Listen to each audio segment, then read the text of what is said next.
बिस्मिल्लाहिर्रहमानिर्रहीम। अस्सलाम वालेकुम। हम लोग आज डिस्कस करेंगे डिप्रेशन की मुख्तलिफ इकसाम कौन कौन सी है। जो नॉर्मली डिप्रेशन के सिम्टम्स के बारे में बात की है उसको हम जो है वो क्लासीफाई करते हैं मेजर डिप्रेशन में। तो वो वाली जो किस्म है वो मेजर डिप्रेशन होती है, ठीक है। फिर मेजर डिप्रेशन के जो सिम्टम्स होते हैं वो डिफरेंट सिचुएशंस में सामने आते हैं और उनको उन सिचुएशंस के हिसाब से जो है ना वो मुख्तलिफ नाम दिए गए हैं। जैसे डिप्रेशन के सिम्टम्स नज़र आएंगे डिलीवरी के बाद, प्रेगनेंसी के बाद, जब बेबी डिलीवर हो जाता है बहुत सारी ख़वातीन में नज़र आते हैं।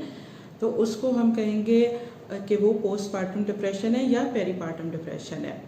और रिसर्च से पता चला है कि ख़वातीन में तो ये होता ही है पोस्टपार्टम डिप्रेशन, लेकिन जो फादर होता है बेबी का उसमें भी बच्चे की पैदाइश के बाद 1 in 10 जो हैं लोग, यानी 10 में से एक फादर जो है वो उस इवेंट के बाद या उस चेंज के बाद जो लाइफ में आती है वो पोस्टपार्टम डिप्रेशन का वो भी शिकार होता है।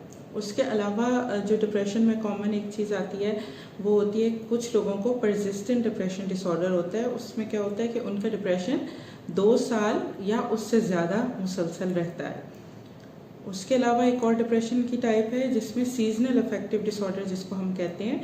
सीजनल अफेक्टिव डिसऑर्डर में ये होता है कि डिप्रेशन जो है वो ख़ास सीज़न से लिंक होता है। मोस्टली ये विंटर में होता है। विंटर में सनलाइट का ड्यूरेशन कम हो जाता है, दिन छोटे होते हैं, रातें लंबी होती हैं। तो ऐसी जगह जहाँ पे सूरज बहुत कम निकलता है, स्पेशली वो ममालिक, और उसके अलावा वैसे भी ओवरऑल जब सर्दियाँ आती हैं, जब सूरज कम निकलेगा तो सनलाइट कम मिलने की वजह से कुछ ऐसे हार्मोन्स हमारे उनकी डेफिशिएंसी हो जाती है बॉडी में कि डिप्रेशन के सिम्टम्स जो हैं वो सामने आते हैं। उसके अलावा जो है एक होता है बाइपोलर डिप्रेशन। बाइपोलर डिसऑर्डर जो होता है उसमें 2 किस्म के जो है वो मूड की फीलिंग्स जो है वो अल्टरनेट करती रहती हैं। किसी वक्त जो है मरीज़ बिल्कुल डिप्रेशन में चला जाता है, लो मूड के साथ हो जाता है, और किसी वक्त वो बहुत हाइटेंड फीलिंग्स के साथ बहुत एलिवेटेड मूड में होता है। तो इसको बाइपोलर डिसऑर्डर को मैनिक डिसऑर्डर भी कहते हैं। इसमें साइकोसिस, डिप्रेशन, मेनिया या इकट्ठे आ रहे होते हैं। उसके अलावा एक और डिप्रेशन होता है जिसको हम कहते हैं साइकोटिक डिप्रेशन।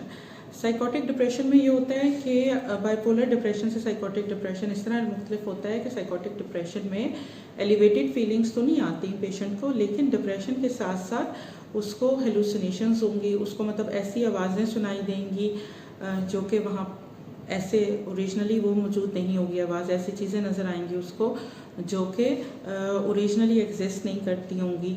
उसको सुनाई देगा कि लोग उसके बारे में बातें कर रहे हैं, जबकि ऐसा नहीं होगा। अच्छा, ये चीज़ें सिर्फ उसके जहन में नहीं होती, उसको बल्कि बाकायदा सुनाई देती हैं, दिखाई देती हैं, महसूस होती हैं।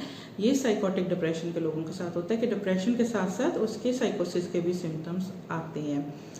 उसके अलावा एक डिप्रेशन होता है जो स्पेशली किसी ख़ास वाक़ये के बाद, जैसे किसी जगह पर कोई ज़लज़ला आ गया है, कोई एक्सीडेंट किसी के घर में हो गया, किसी के घर में कोई डाका पड़ता है, तो कोई ख़ास मेजर कोई लाइफ में इवेंट होता है, उसके बाद जो है ट्रॉमेटिक इवेंट होता है, तो पोस्ट ट्रॉमेटिक डिप्रेशन भी कॉमन है।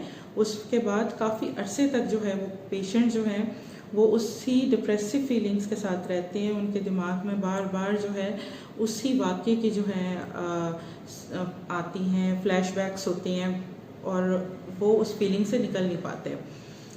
उसके अलावा जो एंड पर आता है वो एटिपिकल डिप्रेशन है। एटिपिकल डिप्रेशन में ये होता है कि डिप्रेसिव सिम्टम्स तो मेजर डिप्रेशन की तरह होते हैं, लेकिन बीच में कोई इवेंट ऐसा आता है जिस तरह से कोई मिलने के लिए आ गया, कोई आपका फेवरेट पर्सनैलिटी है वो आपको मिलने के लिए आ गई, पेरेंट्स हैं उनके पास उनके बच्चे मिलने के लिए आ गए, तो कोई फॉर द टाइम बिंग कोई ऐसा इवेंट होता है, या फिर किसी को शॉपिंग पे जाना पसंद है, वो शॉपिंग पे चला गया, तो उस वक्त जो है वो डिप्रेशन के सिम्टम्स जो है वो ख़त्म हो जाते हैं।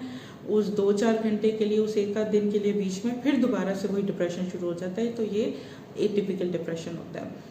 इंशाल्लाह नेक्स्ट वीडियोस में हम वन बाय वन इन सब की क्या ट्रीटमेंट होती है, इनके क्या डिटेल्स होती हैं, वो डिस्कस करेंगे। Thank you for watching.